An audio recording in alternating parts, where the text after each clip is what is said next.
painel Inovação Aberta na Bahia. Então, esse será um momento único para aprendermos sobre a inovação aberta. Teremos cases de empresas com atuação na Bahia que tiveram prática exitosa em inovação aberta, mostrando a importância de atuar em rede e participar do ecossistema. Então, Rebeca, eu vou te chamar novamente no palco. Palmas de novo para a Rebeca.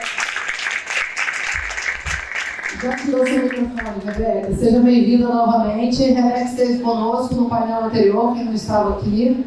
Então, a Rebeca vai conduzir mais esse painel e vai ser acompanhada por esse time que vem praticando inovação aberta na Bahia. Deixa eu colocar aqui na cola. Então, em segmentos bem distintos. Então, convido agora o Gustavo Paes. Gustavo tem mais de 12 anos de atuação no mercado de engenharia e construção. Atualmente, ele conduz a área comercial do Grupo Civil. Chega mais.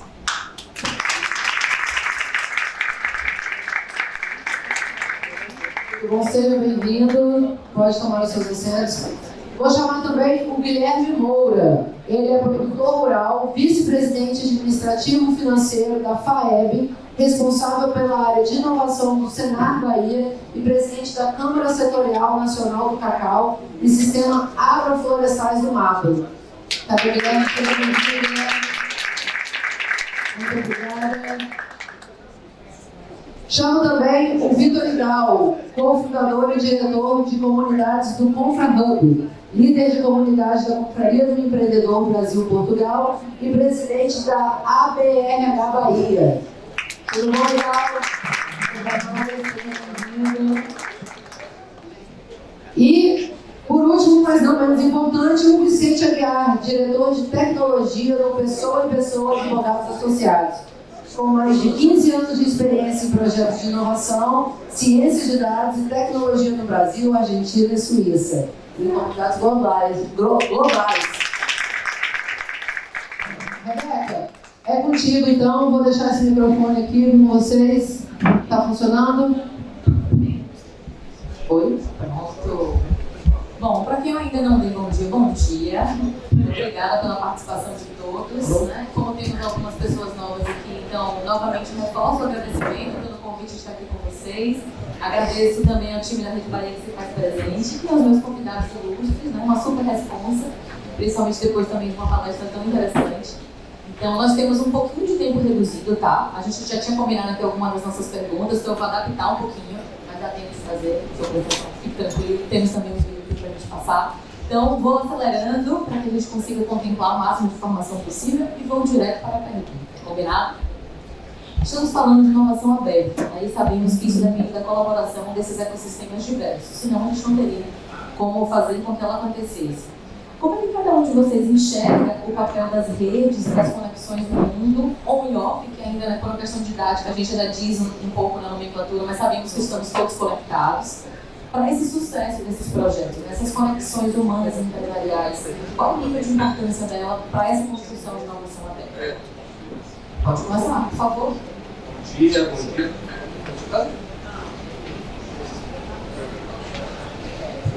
Alô, som, acho que isso aqui está melhor. Primeiramente, prazer enorme estar aqui junto com a Rede Mais, um ecossistema de empreendedorismo e inovação que eu admiro muito. Satisfação com vocês também. Respondendo a pergunta da Rebeca, uma das teses do ConfraHub é que conexão genuína é o combustível da inovação de alto impacto. Se está todo mundo buscando conexões genuínas para gerar inovação, gerar resultados de alto impacto, aonde é que nós conseguimos encontrar essas conexões de maneira abundante e renovável? A resposta é nas comunidades. Hoje, a gente está vendo, acho que o tema mais hype que tem, para mim não é hype porque faz parte da essência do ser humano, buscar o senso de pertencimento, é você estar em comunidades onde você tem alinhamento de valores, propósitos e objetivos. Networking virou commodity, o grande valor está, como a Andreva trouxe, que como informação virou commodity, a curadoria para que você possa se comunicar ainda melhor. Então, para mim, a rede, ela tem o poder de potencializar conexões, de gerar conteúdo de alto nível e, consequentemente, quanto mais conexões a gente tem, mais inovação. Então, o papel do associativismo, da rede e das comunidades, ele é essencial para a gente catalisar a inovação e gerar alto impacto, né, para todo o mercado.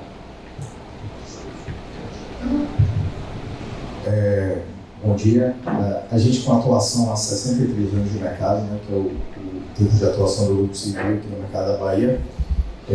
A construção, você olha, parece que ela parou no tempo, né? Tem um nível de artesanato, você passa e vê obras sem engenheiro, você vê obras subindo bloquinho a bloquinho. E uma das coisas que eu percebo é que o mundo tem que ser digital, tem que ser físico e digital. Eu me lembro que na pandemia, na época eu estava produzindo não estava ainda no Grupo Civil, eu estava produzindo uma obra com 800 pessoas embaixo de mim, com 30 anos de idade. E aí veio a pandemia. E aí eu participei de um evento que foi 100% no metaverso. E aí o que eu falei? Cara, como é que eu esbarro em alguém aqui para poder interagir? Eu estou doido para meu avatar e esbarrar em alguém, porque negócios se fazem na rua. Tá todo mundo aqui que tem a sua empresa, que está dentro de uma empresa, sabe que as interações acontecem na rua. E como é que você vai fazer isso no mundo 100% digital, que estava exatamente igual o Luiz falou, uma hype retada de metaverso? Colega nosso ali comprou um óculos e só usou pelo tênis, óculos e tal. Mas eu acredito que tem muito do digital, porque, veja, tentem olhar, eu fiz esse exercício, né? A quantidade de serventes, pedreiros, mão de obra operacional que tem no LinkedIn. Barreira digital vencida.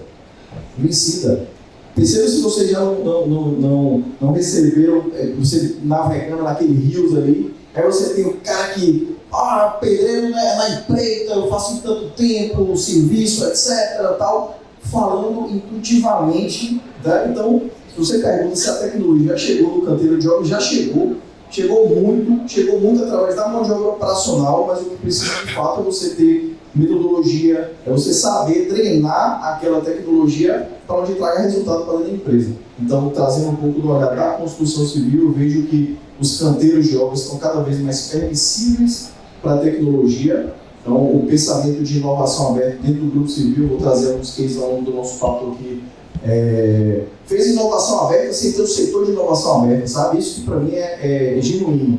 Então, eu quero dar uma oportunidade para os demais falarem aqui, mas eu acho que o digital, para mim, você tem que saber equilibrar o que é digital e o que de fato está no mundo físico real aqui, porque aí eu acho que você vai conseguir treinar todos os seus esforços, as suas iniciativas para poder inovar dentro da sua empresa. Obrigado, Gustavo. Obrigado, Raquel, pela pergunta. Bom dia a todos.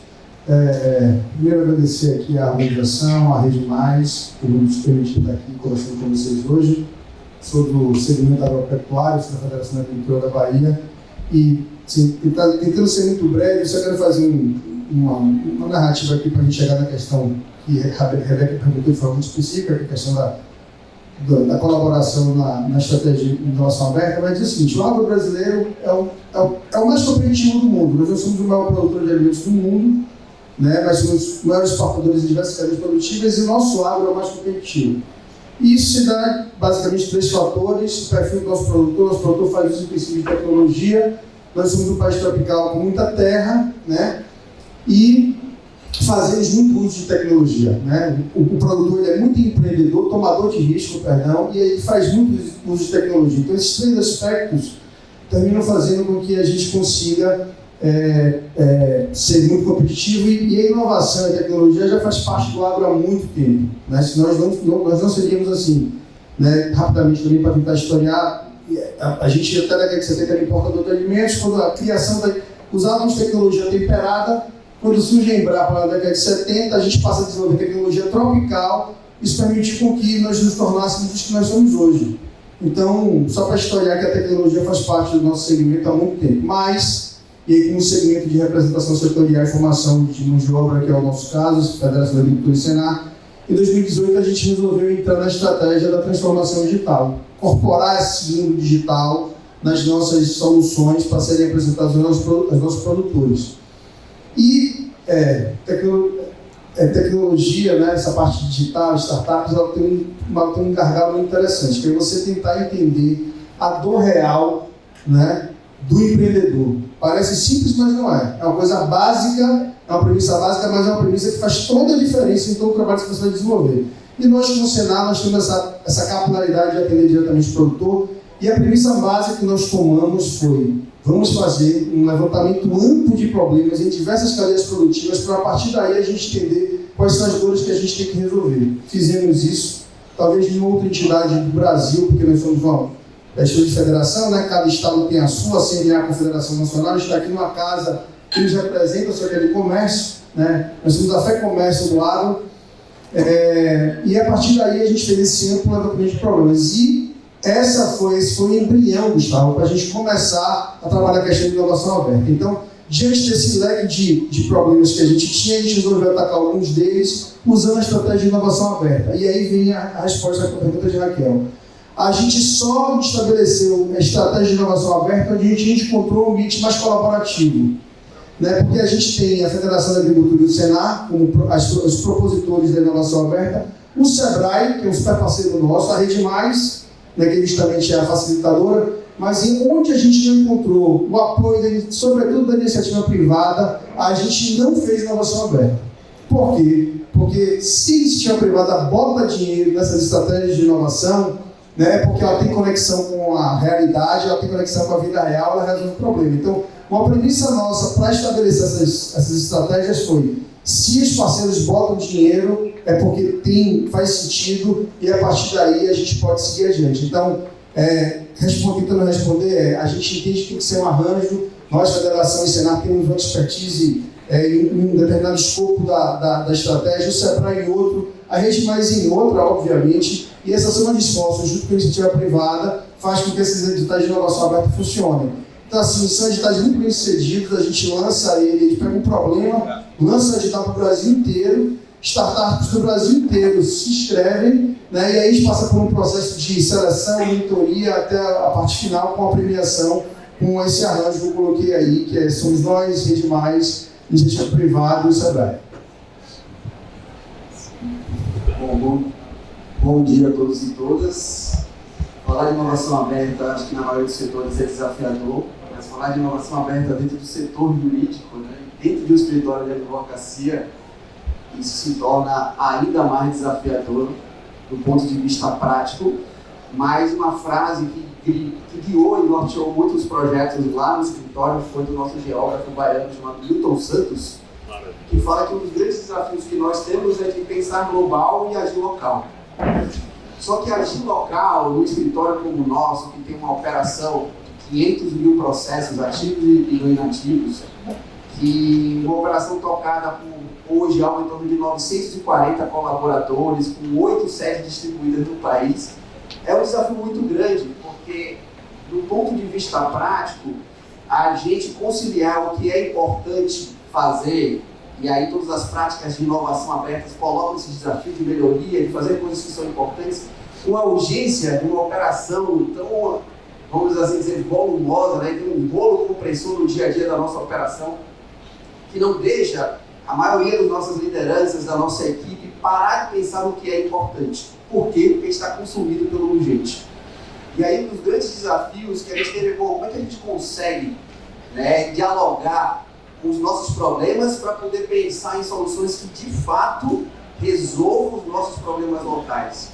E aí é que vem a proposta da inovação aberta, né? A primeira grande iniciativa que a gente teve foi de pensar numa maratona, em um hackathon, porque a gente não consegue, às vezes, resolver problemas do nosso cotidiano, a gente tem que partir do pressuposto que existe inteligência fora da nossa operação, que pode, às vezes, pensar melhor soluções para a gente do que quem está no cotidiano. Porém, quando eu vim com essa teoria, lá dentro do escritório, como diretor de tecnologia, a primeira pergunta é: sim, mas quem é que vai resolver o problema de amanhã? Então, 500 problemas aqui, como é que o senhor resolve na prática? E aí, um dos grandes desafios que a gente encontrou foi que, antes de abrir para uma comunidade externa, a gente tinha que ouvir e dialogar com a nossa comunidade interna. Afinal, éramos quase 700 colaboradores. E um dos grandes desafios práticos que a gente teve foi que, antes de passar para uma maratona aberta ou um hackathon, a gente tinha que fazer uma maratona interna e ouvir as nossas lideranças e, junto com elas, desenvolver problemas para a nossa operação do dia a dia. Então, isso para a gente foi de extrema importância, porque se dentro de um escritório a gente propusesse o diálogo com as comunidades que são fundamentais, e para a gente foi determinante com esse, de alguns projetos que eu depois vou mencionar aqui, a gente tem que fazer isso de dentro para fora, né, e consolidar esse diálogo internamente, e os resultados foram positivos, e depois a gente pode compartilhar aqui com mais detalhes. Super inspirador, né? Acho que eu vou bagunçar um pouquinho a nossa ordem aqui para a gente conseguir falar um pouco sobre tudo, e vou pegar o seu gancho, onde a gente traz esse processo de inovação começando, né, dentro de casa, e depois trazendo isso para o mercado. E acho que é inspirador também para todos nós que estamos assistindo. Sempre faço esse convite, né? Como eu posso conduzir tudo que a gente está ouvindo aqui para a nossa realidade? E aí eu queria ouvir, acho que podemos começar com você, Vicente, se você enfrentou resistências culturais dentro... Essa risada já me responde muita coisa, mas eu vou querer que você explique, né? Porque é um meio muito mais tradicional, né? Então, quando a gente ouvir aqui, né, tudo sobre comunicação, sobre outros segmentos, a gente olha para o segmento jurídico, eu fico me perguntando, e essas barreiras, né? Elas existiram? Quais foram as estratégias? Você já falou uma delas aqui, né, que foi o convite para o público, primeiro interno, vamos assim dizer, começar a abraçar esse desafio. Mas conta um pouquinho dessa história melhor pra gente, e depois eu estender para que vocês também contem se isso passou também do lado de vocês. Imagino que sim, tá todo mundo balançando a cabeça, eu quero ouvir um pouquinho. Bom, vamos lá. Primeiro, já foi até mencionado aqui no outro painel, eu acho que uma das coisas que foram determinantes para os êxitos dos projetos que a gente tem no escritório foi o papel das lideranças, e aí não necessariamente precisa ter um consenso entre as lideranças. Então, o escritório, ele, apesar de ser um escritório full service, desse porte, ele surgiu de um escritório familiar, né? Então, existem lá 3 irmãos, que é o Belto, o Walter e o André, que pensam completamente diferentes como lideranças, e isso é rico, né? Essa diversidade, se ela se transforma dentro de uma perspectiva de diálogo e convergência, ela se torna fértil. Então, por exemplo, lá o mentor, a cabeça tecnológica e inovadora era o André. Então, o André, ele conduziu um comitê de inovação dentro do escritório, que não tinha o papel de executar a inovação, mas tinha o papel de fomentar essa cultura de inovação. Então, o projeto da maratona, ele foi cunhado dentro de um comitê que partiu de uma questão simples, ou seja, qual os maiores problemas que a gente tinha na nossa operação do dia a dia. E aí a gente descobriu um problema que só existe lá no escritório quando a gente partiu para um diálogo com todas as lideranças, né, da nossa operação jurídica. Que eu não sei se vocês têm, mas lá a gente chama de comunicação interna.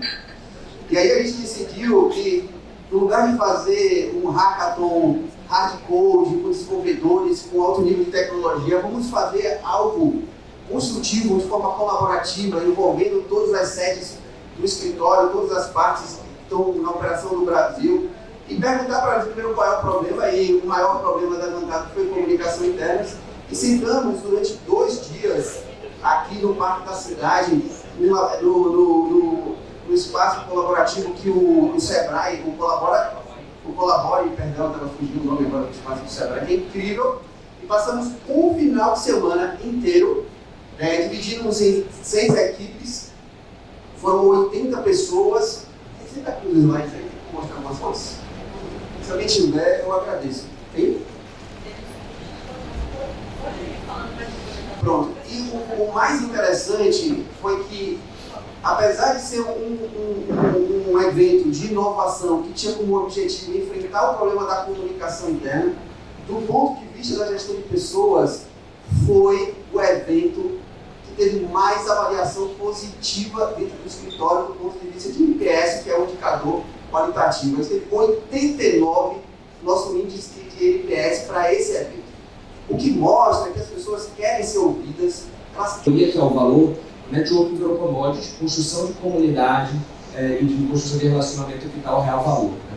Então, hoje, o maior ativo das organizações não é mais informação nem atenção, como se falava antes. O maior ativo das organizações é a sua comunidade.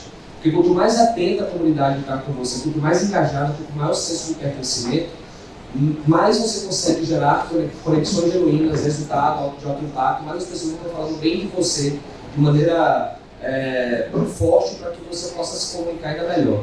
Então, para mim, a rede né, ela tem o poder de potencializar conexões, de gerar conteúdo de alto nível e, consequentemente, por isso, quanto mais conexões a gente tem, mais inovação.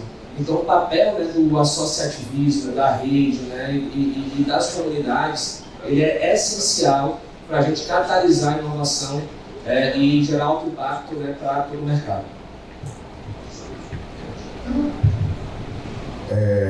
Bom dia.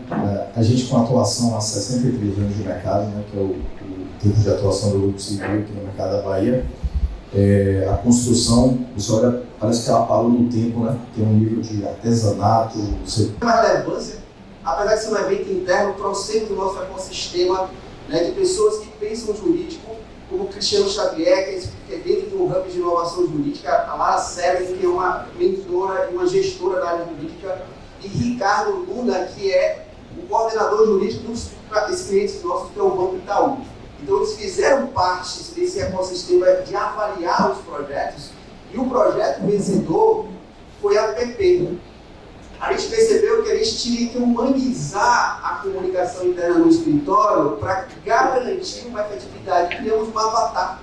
O avatar foi criado, inclusive, por uma equipe que está ali, ela, a PP, né? E, além disso, construir uma intranet que fosse o OneClick, que foi um outro projeto, e que fosse também colaborativa com uma rede social. Então, foram 3 grupos pensando em 3 soluções e, no final, a gente juntou tudo isso dentro da diretoria de tecnologia e construímos uma solução comum para resolver o problema de comunicação interna.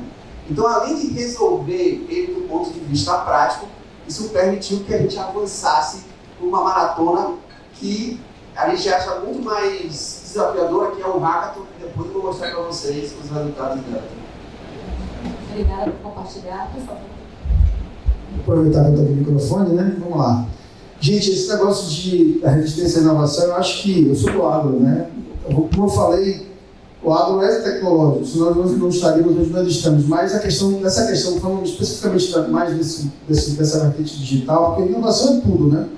Qualquer coisa que melhore o seu processo produtivo é inovação, mas a gente está num negócio bem digital e é muito difícil, porque todo mundo acha que entende, todo mundo acha importante, mas pouca gente conhece. E boa parte passa pela transformação da pessoa, né? Tem mudança de mindset, você faz bem clichê, mas no fundo é isso. Então, aí eu me lembro, só para ilustrar, e que assim, eu sou muito cobrado por todas as ações de inovação, a gente tem conexão com a realidade. Tem que gerar impacto, tem que transformar, tem que mudar a vida do produtor rural. Em última instância é isso, né? Transformar em algo mais competitivo. Mas aí eu quero resgatar só um exemplo que nós fizemos. Em 2018, nosso primeiro hackathon, nós fizemos no nosso centro de treinamento em Juazeiro, e foi o primeiro evento de inovação do Brasil dentro da estrutura da CNA. E, obviamente, aquele esquema de 9 equipes, enfim, foi muito interessante. E beleza, acabou o hackathon, a gente tentou apoiar a equipe que ganhou, não funcionou, porque, cara, você tem que manter aquele grupo mobilizado para você ter daquela equipe vencedora, se transformar isso num produto de mercado, numa empresa, é muito difícil. Muita água passa por debaixo dessa ponte. Mas há 2 anos atrás eu fui convidado para dar uma palestra na Universidade Federal do Vale de São Francisco, e eu cheguei lá e o professor que tinha participado do hackathon, né, tinha montado toda uma comunidade de inovação no Vale de São Francisco, como a maior exportadora de frutas do Brasil, a partir do hackathon. Então é só para dizer o seguinte: a estratégia de inovação, a gente encontra resistência porque é uma estratégia de médio e longo prazo. Nem sempre você vai colher frutos imediatamente após, né, essas iniciativas, principalmente no início. Depois que a inovação está consolidada dentro da empresa, os times formados, toda uma estratégia da beleza, ela flui de forma mais rápida. Mas no nosso caso não. E quanto mais identidade com o perfil da nossa, que não é entidade, ela é privada, porque a recurso é privado, mas a entidade de representação setorial. Então é só para dizer que a resistência a resistência faz parte, e a resiliência está no DNA do agente de inovação, porque no primeiro momento é muito difícil, porque os resultados realmente muitas vezes só acontecem no médio e longo prazo. Mas é como tudo que é estruturante, o resultado não se dá de imediato, mas quando eles começam a aparecer, transforma por completo a realidade. Vai ser bem rápido. barreiras, budget, tá? Alinhamento estratégico, tem que estar, a iniciativa de inovação aberta tem que estar, tem que ser derivada do planejamento estratégico, ela tem que estar relacionada com os objetivos estratégicos da companhia, esse é um ponto, tá? O budget vem daí também, porque quando a estratégia é top-down, você reserva um recurso. O alinhamento de expectativa, pegando o gancho que você falou agora, é importante. Você tem que ter ali quick wins, resultados de curto prazo, médio e longo prazo, porque se imagina no nosso setor de construção civil, se você for com muita futurologia e não trouxer o resultado prático, você é o primeiro a sair da mesa. O futurologista já deu um oi ali para mim, mas é a verdade do setor. É um setor, exatamente um setor de margens apertadas, risco alto, dificuldade de números, se possibilitar aqui as inúmeras dificuldades. Mas tem que ter a ambidestria. Eu tive essa dificuldade quando você estava na mesa, imagine, uma mesa onde você tinha ali os gerentes de contrato, obra, e a obra está com problema, e o aço, e a pandemia, etc. E aí está lá Gustavinho, head de inovação, usando uma camisa diferente de todo mundo, com um sapato sem meia. A primeira coisa que os meus pais olhavam ali e falavam: rapaz, a sua bota e o seu capacete ainda estão com você, porque talvez a gente precise botar você para poder apagar o incêndio que está tendo na obra tal. Então, é o alinhamento de expectativa, e eu acredito que a saída daí é estratégia e top-down, tá? Obviamente que tudo vai acontecer com a sua equipe operacional, com a comunicação. Se não fosse a comunicação e todos os agentes que você tem no escritório embaixo, o PP ali não teria acontecido. Mas se não tivesse nascido da estratégia dos 3 sócios lá, aí que ela já nascia morta, na minha opinião. Complementando aqui a fala dos colegas, a atitude, né, de inovar, ela vai de encontro com uma característica natural, né, do ser humano, que é buscar conforto, né? A inovação, ela mora fora da zona de conforto. Então, e também te tende a tornar o processo de inovação algo muito complexo. Na verdade, inovar não é uma atitude simples, é uma atitude de você fazer perguntas, de você escutar, de você se interessar genuinamente do problema, né, que outra pessoa está vivendo, que outras pessoas estão vivendo, e você agir, né, você empreender. E a gente tende também a mistificar, né, empreendedorismo como você criar uma empresa. Empreender não é você criar uma empresa. Empreender é você identificar um problema e oferecer a solução. Às vezes você não consegue PJ para solucionar, para ser esse empresa de fato, né? E para falar de inovação aberta, né, com um case que a gente construiu junto com a Rede Mais, pela BRH Bahia, a gente fez o primeiro programa de inovação aberta focado em RH do Brasil, né? Nasceu aqui na Bahia, foi em 2023. A gente tinha feito uma pesquisa para entender o nível de maturidade de inovação no setor de RH na Bahia, e a gente entendeu que o nível de maturidade de RH na Bahia, de 0 a 10, dava 2. Então imagine a resistência cultural para isso, né? Mas eu vou dizer, isso não está muito longe, esse nível de maturidade de inovação no RH baiano não estava longe do Brasil, não estava longe de São Paulo, Santa Catarina, Rio Grande do Sul, que são estados onde tem uma consciência e um nível de conhecimento de inovação um pouco maior que o nosso, né? E aí a gente viu diversas iniciativas que a gente poderia fazer, desde hackathons, desde maratonas de inovação, desde criar um hub de inovação focado em RH, e a gente começou, né, fazendo esse conectar mais RH, né, com o nome do programa que a gente fez, e a gente conseguiu, né, conectar 20 startups com 4 empresas. Empresas super maduras, né, como Bracel, SESI, Irmãos Franciosi, lá de Luiz Eduardo Magalhães, do Agro, que estão com uma cultura de inovação muito forte, e o Grupo Brasileiro, né, que é uma empresa que é dona de algumas linhas rodoviárias, né, na Bahia. Então, a gente quis potencializar, né, e quebrar essa resistência cultural à inovação, a ficar na zona de conforto, né, através desse programa que a gente fez em parceria com a Rede Mais. Eu acredito que hoje, se a gente medir o nível de maturidade de inovação do RH baiano, eu acredito que vai estar em 3, tá? Mas acho que dá para ter muito caminho ainda. Acho que o setor de RH está sendo o último setor a inovar dentro da organização. Primeiro foi finanças, marketing, comercial, relacionamento com o cliente, e agora a gente vê, né, um boom de investimento, né, o follow the money, né, veja para onde o dinheiro está indo, e o dinheiro está indo, né, para investimento em soluções para potencializar a relação de trabalho da pessoa com a empresa, né, está sendo bem visto pelo mercado também. Então, A gente precisa entender, né, quais são as resistências que acontecem e criar ações práticas, né, para que a gente possa ou eliminar, ou mitigar, ou contornar essas resistências. Vou fazer um complemento aqui, que geralmente quando a gente fala é uma das coisas que a gente tem lá no Grupo Civil, é exatamente não, a gente agora está estruturando inovação aberta, mas já faz a inovação aberta. Você não encaixotar a inovação num setor, né? E aí burocratizar algo que intuitivamente não era para ser uma coisa burocratizada. Isso é importante. Vou dar um exemplo. A gente acha que inovação aberta é deixar a empresa pronta para poder se conectar com startups. É a palavra que a gente não falou aqui ainda, mas startups, né? Então, inovação aberta não é só startup. Tá? Vou dar um exemplo do Grupo Civil. Universidade Federal da Bahia, relacionamento com um player nosso aqui do mundo acadêmico. Tá? Uma linha de pesquisa da Universidade Federal da Bahia, super bem tocada por um professor doutor, Daniel Veras. Tá? Ele tinha uma linha de argamassa fotocatalítica, e aí o Grupo Civil enxergou ali uma oportunidade, que é um grupo muito profundo tecnicamente, mesmo porque tem 63 anos e está pensando na sua perpetuidade para os próximos anos. Então, dali surgiu o concreto fotocatalítico, que a gente pegou uma pesquisa acadêmica e envelopou ela no sentido de trazer eficiência comercial, eficiência sustentável, rentabilidade, e hoje todo o concreto que sai da nossa central de pré-fabricado é concreto fotocatalítico. Se vocês andarem na cidade, basta ver os pontos de ônibus aí que estão sendo executados na cidade, todos eles têm um concreto fotocatalítico com capacidade de absorção de gases de efeito estufa e propriedade de autolimpeza. Nasceu aonde? Na Universidade Federal da Bahia, com um apelo sustentável, comercial e uma visão de grupo empresarial.